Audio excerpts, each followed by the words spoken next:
कौनो नई नवेली दुल्हन अपने मन से दू का शिकायत करत बा। जैसे दो गो मेहरारू बैठे ले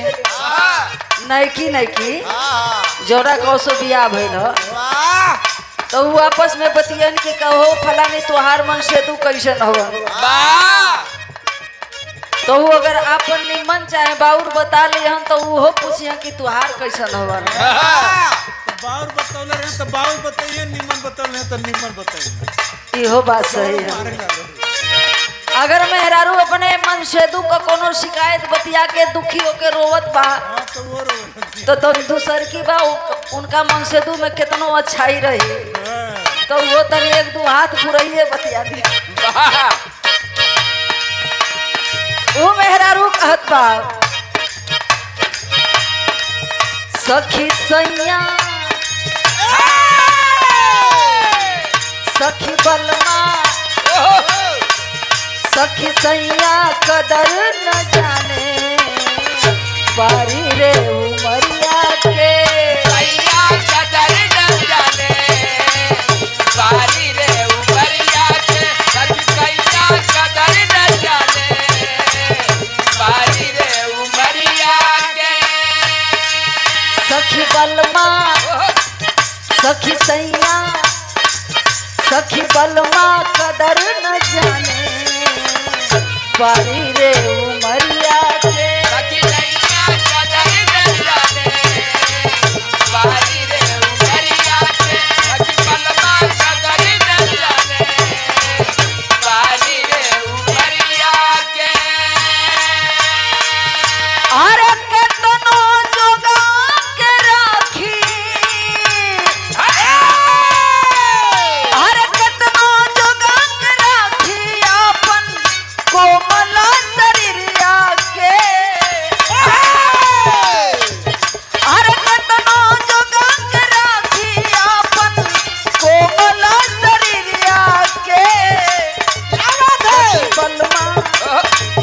सखी बलमा कदर न जाने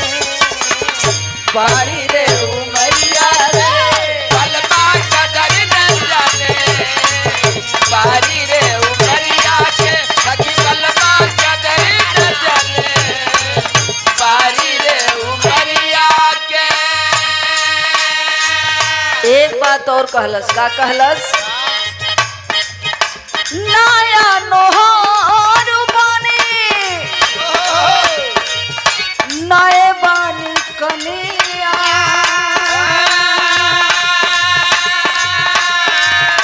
घोटले घोटात नइखे लोटवा के पनिया घोटले घोटा नहीं के लोटवा के पनिया घोटले घोटा नहीं के लोटवा के पनिया नया नोहर बानी नए बानी कनिया घोटले घोटात नइखे लोटवा के पनिया नहीं प्यार करेला नहीं प्यार करेला हाय हाय हाय अरे केतनो जोगा के राखी अपन कोमल शरीरिया के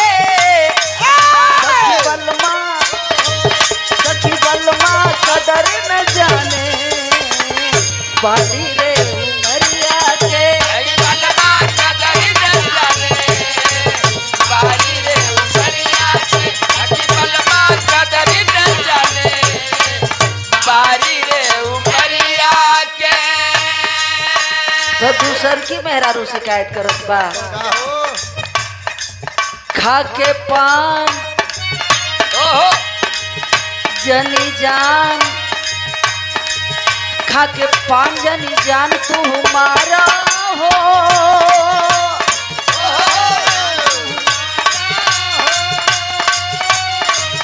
खा के पान जनी जान तू हमारा हो अभी ऐसे अपन रहना सुधारा हो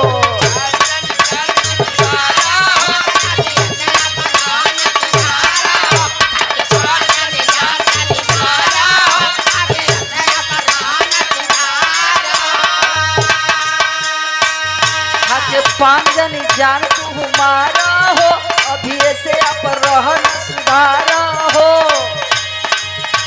तहरा न बाटे तनिको लाज रजबू तहरा न बाटे तनिको लाज रजबू छने छने बदले तोहरो